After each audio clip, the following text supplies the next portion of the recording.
बिस्मिल्लाहिर्रहमानिर्रहीम अल्लाहुम्मा सल्ली अला मुहम्मद व अला आलि मुहम्मद सल्लल्लाहु अलैहि वसल्लम। डियर स्टूडेंट्स, आज हम क्लास 7 की एक्सरसाइज 2.1 सॉल्व करेंगे। अब देखिए, जब हम एक्सरसाइज 2.1 की बात करते हैं तो उसने कहा कि what number is added to make the sequence. कह रहे कि सीक्वेंस का मतलब होता है बेटा तरतीब। ये जो तरतीब आपको दी गई है इसमें हम कौन सा नंबर ऐड किया जाए तो नेक्स्ट नंबर बनता है। ठीक है, तो हमारे पास अब देखें, हम कहते हैं जी एक्सरसाइज हमारे पास है 2.1 हमारे पास एक्सरसाइज है। अब इसका जो क्वेश्चन नंबर 1 है, कहते हैं कौन सा नंबर ऐड हुआ है तो नेक्स्ट नंबर से हमारी सीक्वेंस कंप्लीट हो गई है। अब उसने देखें, हमारे पास लिखा हुआ क्वेश्चन नंबर 1 का फर्स्ट पार्ट है 4, 8, 12 एंड 16। तो बेटा हम देख सकते हैं कि देखें, अब हम क्या करेंगे, हम इसका डी फाइंड करेंगे। डी का मतलब होता है डिफरेंस। हम क्या करेंगे, दूसरी वैल्यू से पहली वैल्यू माइनस कर देंगे। हम लिखेंगे 8 माइनस 4, तो ये हमारे पास 4 आ जाएगा। अब आप देखें, हम कहेंगे जी, अब देखें 4 हमारे पास 4 आया। अब आप चेक कर सकते हैं कि ये हमारे पास सीक्वेंस लिखी हुई है कि 4। अब 4 में 4 ऐड करें तो क्या आ गया 8, 8 में 4 ऐड करेंगे 12, 12 में 4 ऐड करेंगे 16, 16 में 4 ऐड कर दें। अब देखें 4, 4 में 4 ऐड किया 8, 8 में 4 ऐड किया 12, 12 में 4 ऐड किया 16, 20, 24। अब आपने इसमें इतना बताना था कि कौन सा नंबर ऐड किया, तो हम कहेंगे जी 4 इज़ एडिड, 4 ऐड किया गया है जिससे ये सीक्वेंस हमारी बन गई थी। अब हम इसका दूसरा पार्ट देखते हैं। वो हमारे पास है 12, 17, 22, 27। तो बेटा देखें, अब हम क्या करें, मैंने आपसे कहा कि डी फाइंड कर लें। डी क्या करेगा, दूसरी वैल्यू से पहली फाइंड कर लें, तीसरी से दूसरी फाइंड कर लें, आखिरी से उससे, यानी हर वैल्यू से उससे पिछली वाली वैल्यू जो हम माइनस कर देंगे तो हमारे पास डी आ जाएगा। अब हम कहेंगे 17 माइनस 12 कितना आ गया जी 5। अब हम लिख सकते हैं कि ये देखें 12 प्लस 5 17, 17 प्लस 5 22, 22 प्लस 5 27, यानी 12 में 5 जमा किया 17, 17 में 5 जमा किया 22, 22 में 5 जमा किया 27। तो हम लिख सकते हैं 5 is added to make the sequence. ठीक है, 5 is added to make the sequence. अब इसको देखें तीसरा। अब जो तीसरा क्वेश्चन हमारे पास है वो है 28, 34, 40 एंड 46, और ये कंटिन्यू है। अब आप देखें, इस तरह से मैंने उसका डी फाइंड कर लें। अब लिखेंगे 34 माइनस 28 तो विच इज़ इक्वल टू 6, यानी जितना डिफरेंस आएगा उतना वही हमने ऐड किया होगा। अब लिखेंगे so difference is 6, so 6 is added. ठीक है, तो हमने 6 जमा किया है सीक्वेंस बनाने के लिए। अब इसके बाद इसका चौथा पार्ट है, आखिरी पार्ट है पहले क्वेश्चन का। उसी का 101, 106, 111 और 116 और उसके बाद कंटिन्यू। तो अब हम देख लेंगे यहाँ पे डी डिफरेंस जो है, हम डिफरेंस को डी कहते हैं। हम difference is equal to D. D कैसे आएगा, दूसरी वैल्यू से पहली माइनस करेंगे 106 माइनस 101, तो हमारे पास आ जाएगा 5। तो जितना डिफरेंस आएगा वही हम लिख देंगे। सो डिफरेंस हम लिखेंगे हेयर डिफरेंस इज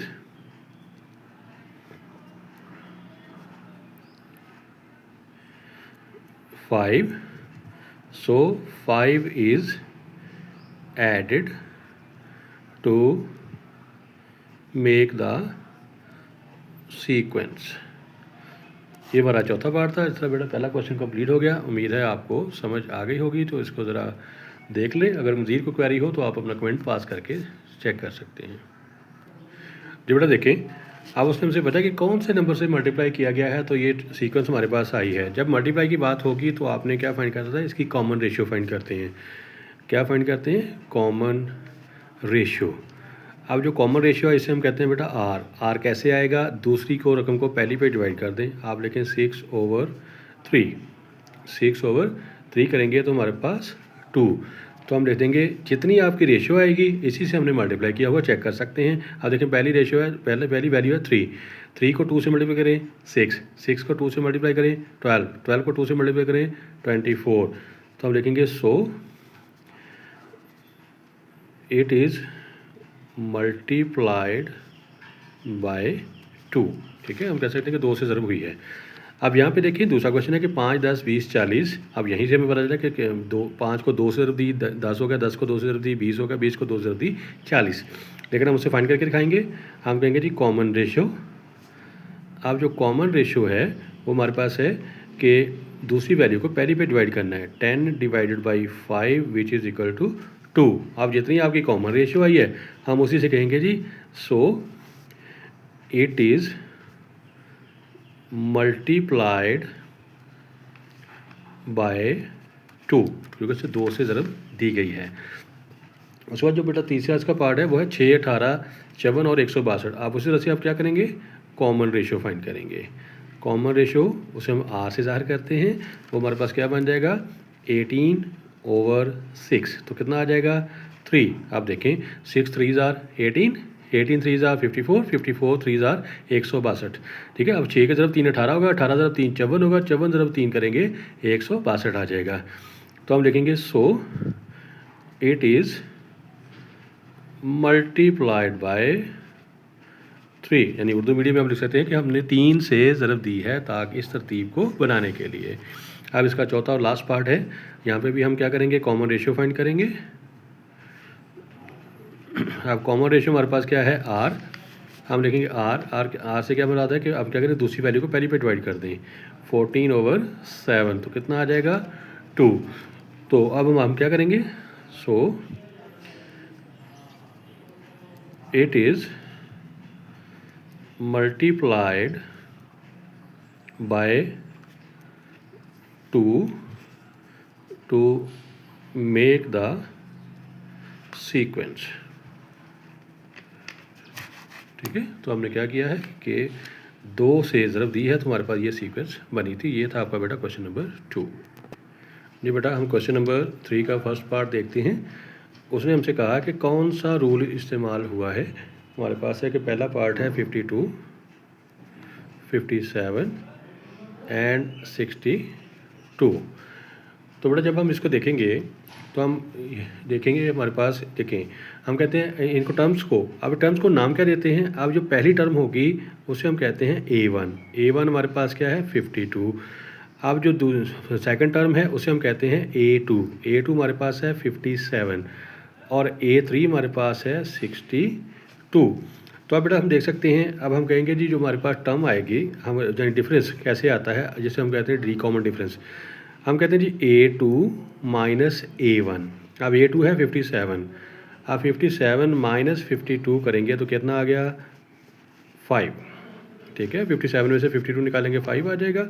इस तरह से हम क्या करेंगे A3 माइनस A2, यानी तीसरी रकम से दूसरी निकालेंगे तो बन जाएगा 62 minus 57 which is equal to 5। तो अब देखें दोनों का डिफरेंस क्या आ रहा है 5। तो रूल कौन सा इस्तेमाल हुआ, हम कहेंगे हेयर रूल इज़ ऐड 5, यानी हर वैल्यू में 5 ऐड किया तो नेक्स्ट वैल्यू बनती गई। इस तरह से बेटा अब हमारे पास दूसरा क्वेश्चन है, वो है 78, 85 और 92। तो अब हम क्या कह सकते हैं इसको, यानी अब देखें कि पैटर्न के लिए, अब देखें ये हमारे पास है A1 हमारे पास है 78, A2 हमारे पास है 85, A3 हमारे पास है 92। तो अब हम क्या करेंगे, पहले A2 माइनस A1 करेंगे तो बन जाएगा 85 माइनस 78, तो ये बन जाएगा 7। और इस तरह से अब हमारे पास A3 माइनस A2 करेंगे तो हमारे पास बन जाएगा 92 माइनस 85, वो भी हमारे पास क्या आ जाएगा 7 आ जाएगा। तो हम कहेंगे रूल इज़ कि ऐड 7, कि क्या करेंगे कि हर टर्म में 7 ऐड करेंगे तो नेक्स्ट टर्म आती जाएगी। जैसे 78 प्लस 7 करेंगे 85 आ जाएगा, 85 प्लस 7 करेंगे 92 आ जाएगा, यानी 78 जमा 7 करेंगे 85, 85 जमा 7 करेंगे 92। तो बेटा ये था हमारा क्वेश्चन नंबर 2। जी बेटा क्वेश्चन नंबर 4 उसका फर्स्ट पार्ट है। अब उसका सीक्वेंस बनानी है कि 8 से शुरू हो, कह रहा स्टार्ट एट 8। ऐसी आपने सीक्वेंस बनानी है जो 8 से शुरू होगी और हर टर्म में क्या करेंगे हम 2 प्लस करते जाएंगे। तो बेटा देखिए अब हमारे पास जहाँ से स्टार्ट करना है वो हमारा क्या होगा A1 हमारा है 8। अब हमारे पास A2 कितना आ जाएगा कि A1 प्लस 2 यानी बन जाएगा 8 plus 2 which is equal to 10। ठीक है, और उसके बाद जो A3 आ जाएगा आप उसको सीधे लिख सकते हैं, वो हमारे पास बन जाएगा A2 प्लस 2। A2 कितना आया 10 प्लस 2 करेंगे तो 12 आ जाएगा। A4 अब जो A4 है वो आ जाएगा A3 प्लस 2। अब A3 हमारे पास है 12 प्लस 2 करेंगे तो कितना आ जाएगा 14 आ जाएगा। ठीक है, तो हम लिख देंगे सीक्वेंस या हम कहेंगे रूल क्या बन जाएगा हमारे पास। पहली टर्म आ जाएगी 8, दूसरी हो जाएगी 10, 12 और 14। अब देखें हमने कहा कि पहली टर्म है 8 और उसमें क्या किया 2 ऐड करते जाएं। 8 जमा 2 करेंगे 10, 10 जमा 2 करेंगे 12, 12 जमा 2 करेंगे तो 14 आ जाएगा। जी बेटा इसका दूसरा पार्ट है, उसने कहा कि start at 3 and multiply by 2। यानी हमने क्या करना है कि 3 से शुरू करना है और हर दफ़ा 2 से ज़रूर देते जाना है। अब हमारे पास A1 है 3, तो बेटा A2 कितना आ जाएगा कि 3 मल्टीप्लाइड बाई 2 ये आ जाएगा 6। A3 कैसे आ जाएगा, हम कहेंगे 6 मल्टीप्लाइड बाई 2 ये आ जाएगा 12। A4 हमारे पास आ जाएगा कि 12 मल्टीप्लाइड बाई 2 ये आ जाएगा 24। So the sequence will be, ठीक है, जो या रूल या हम the rule will be, rule हमारे पास क्या आ जाएगा कि पहली टर्म हमारे पास है 3, दूसरी आ गई 6, तीसरी है 12 और चौथी है 24। यानी 3 ज़रब 2 6, 6 ज़रब 2 12, 12 ज़रब 2 24 हो जाएगा। ठीक है, तो ये हमारे पास क्वेश्चन नंबर 4 भी हल हो गया। अब इसके बाद हमारे पास है क्वेश्चन नंबर 5। जो देखिए क्वेश्चन नंबर 5, अब उसने हमसे कहा कि देखें, कह रहा है कि ये फिर खाली जगह दी हुई है, कह रहा है ये आपने मुकम्मल करनी है पैटर्न को। पैटर्न हमारे पास है 7, 10, 13, फिर उसने 3 खाली ब्लैंक्स हैं और उसके बाद 25 है, तो 3 खाली जगह है। थोड़ा आप देखें, सबसे पहले तो आपने देखना है difference, common difference. Common difference बेटा क्या होता है, सेकंड में से फर्स्ट हम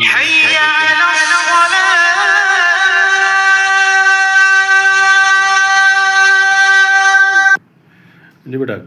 अब जो डी है, डी क्या होता है, सेकंड वैल्यू में से फर्स्ट हम माइनस कर देते हैं। हम कहते हैं कि 10 माइनस 7 कितना आ गया 3। अब जो डिफरेंस अगर प्लस में आया है तो हम उसको ऐड कर देंगे।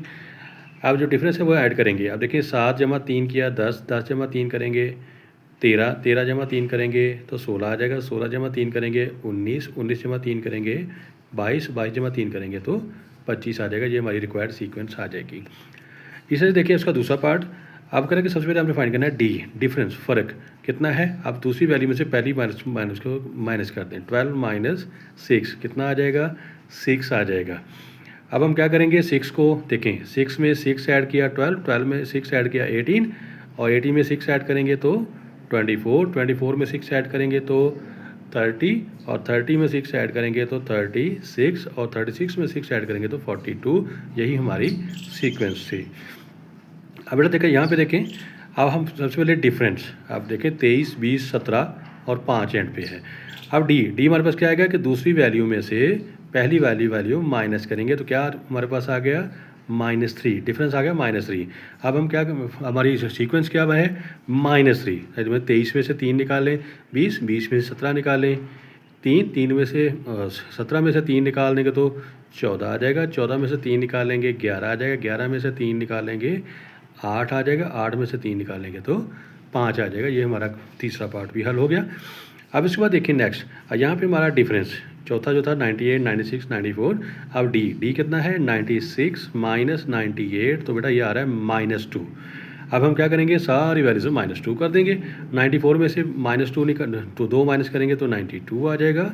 यहाँ पे 2 निकालेंगे 90 आ जाएगा, जहाँ पे 2 निकालेंगे तो 88 आ जाएगा। तो ये हमारा क्वेश्चन नंबर 5 सॉल्व हो गया जी बेटा। इसके बाद है क्वेश्चन नंबर 6। अब जो क्वेश्चन नंबर 6 है, अब करें फाइंड द जनरल टर्म।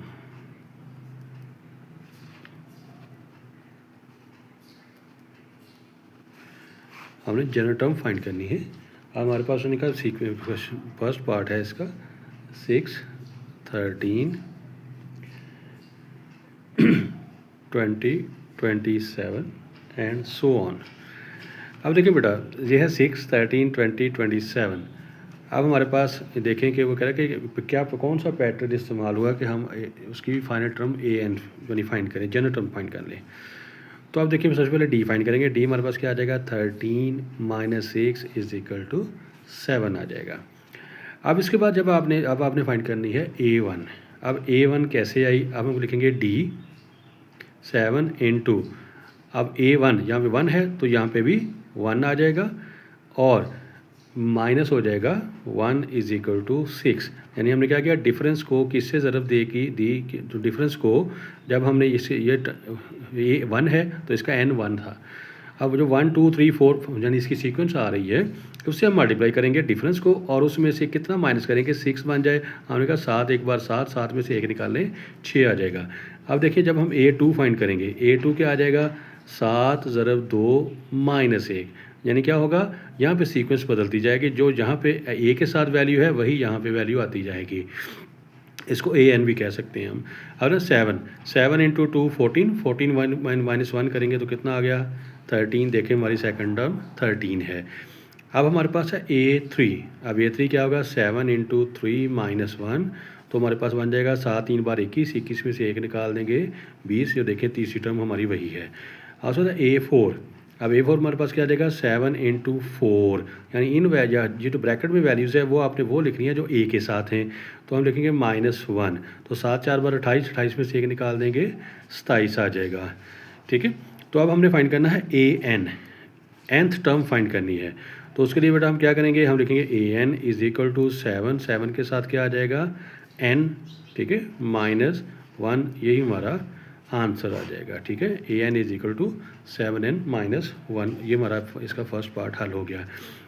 अब इसके बाद देखिए बेटा सेकंड पार्ट में का हमारे पास है 6 है, 12 है, सॉरी 5 7 9 11। अरे 5 7 9 11। अब हम देखें यहाँ पे हमारे पास डी हमारे पास क्या है, 7 - 5 जो हमारे पास है 2। अब डी ये तो आ गया हमारे पास कॉमन डिफरेंस। अब कॉमन डिफरेंस के बाद अब हम देखेंगे A1 कि फर्स्ट टर्म कैसे आई। हम देखेंगे 2 × 1, 2 एक बार 2 और इसमें कितना ऐड किया, 5 बना तो हम कहेंगे जी 3। तो 1 2 1 = 2, 2 + 3 कितना आ जाएगा, 5 आ जाएगा। तो अब A2, अब A2 कैसे आ जाएगा, 2 × 2 + 3। अब देखें 2 × 2 4, 4 × 3 कितना आ जाएगा, 7। अब देखिए आपकी सेकंड टर्म 7 है। अब सर A3, अब A3 क्या आ जाएगा, 2 × 3 + 3 = 2 3 बार 6, 6 और 3 कितना हो जाएगा, 9। अब उसके बाद A4 क्या आ जाएगा, 2 × 4 + 3 तो 2 × 4 हो गया 8, 8 + 3 कितना हो जाएगा, 11। अब बेटा हमने फाइंड करना है AN, nth टर्म, तो वो क्या बन जाएगी, 2 × n + 3, यही हमारा आंसर आ जाएगा कि ये हमारी nth टर्म फाइंड की जाएगी ऐसे। जी बेटा, इसके बाद इसका है तीसरा पार्ट। अब जो तीसरा पार्ट हमारे पास उसने कहा, अब तीसरे पार्ट में वो कह रहा है हमारे पास है 4 9 14 19 एंड सो ऑन। तो अब देखिए यहाँ पे हम डी फाइंड कर लें। डी हमारे पास क्या आ जाएगा, 9 - 4 विच इज़ = 5। तो अब हमारे पास A1 क्या होगा कि हमने D × ए के साथ जो वैल्यू है 1, अब 5 1 = 5। अब 5 में से क्या प्लस या माइनस किया कि 4 आ गया तो हम कहेंगे जी -1 हुआ तो 5 एक बार 5, 5 में से 1 निकालेंगे 4 आ जाएगा। अब A2 देखेंगे तो हम लिखेंगे 5 × 2 - 1 तो 5 2 बार 10, 10 में से 1 निकालेंगे 9 आ जाएगा। उसके बाद A3, अब A3 हमारे पास क्या होगा, 5 × 3 - 1, 5 3 बार 15, 15 में से 1 निकालेंगे 14 आ जाएगा। A4 ये बन जाएगा 5 × 4 - 1, 5 × 4 20, 20 में से 1 निकालेंगे तो 19। देखें तो चारों टर्म्स वही हैं। अब हम फाइंड करेंगे AN, nth टर्म बेटा क्या होगी, हम लिखेंगे D के साथ हम लिखेंगे n, यानी कि n A के साथ n है तो यहाँ पे भी n आ गया और -1, यही हमारा आंसर हो जाएगा। अब इसके बाद हमारे पास फोर्थ, अब जो फोर्थ है वो हमारे पास है कि 2, 12, 22 एंड 32 एंड सो ऑन। अब देखिए सबसे पहले आप फाइंड करेंगे डी हमारे पास क्या होगा 12 minus 2 which is equal to 10। ठीक है, 12 में से 2 निकालेंगे 10 हो गया। ठीक है, अब हमारे पास उस तरह से आप इसका पैटर्न फाइंड कर लें। A1 क्या हो जाएगा 10, 10 इंटू 1। अब 10 में 10 एक बार 10 हो गया, 10 में से कितना निकालेंगे हमारे पास 2 आ जाए तो हम कहेंगे -8। ठीक है, 10 एक बार 10, 10 में से 8 निकालेंगे 2 आ जाएगा। अब हमारे पास A2 सेकंड टर्म क्या हो जाएगी 10 इंटू 2 -8। तो बेटा देखें 10 × 2 20, 20 में से 8 निकालें 12 आ जाएगा। ठीक है, और उसके बाद हमारे पास है A3 कैसे आएगा, हम लिखेंगे 10 और यहाँ पे आ जाएगा 3 -8। तो जो 10 में से 3, 10 × 3 करेंगे 30, 30 में से 8 निकालेंगे तो 22 आ जाएगा। अब इसमें से A4 अब आ जाएगा 10 × 4 -8, जब हम 40 में से 8 निकालें कितना आ गया 32। तो देखें हमारे पास 2, 12, 22 और 32 आ गई हमारे पास टर्म। ये पहली, दूसरी, तीसरी और चौथी टर्म आ गई। अब हमारे पास nth टर्म कैसे आएगी, हम लिखेंगे जी 10 इंटू n, 10n -8। ये हमारी nth टर्म का आंसर आ जाएगा।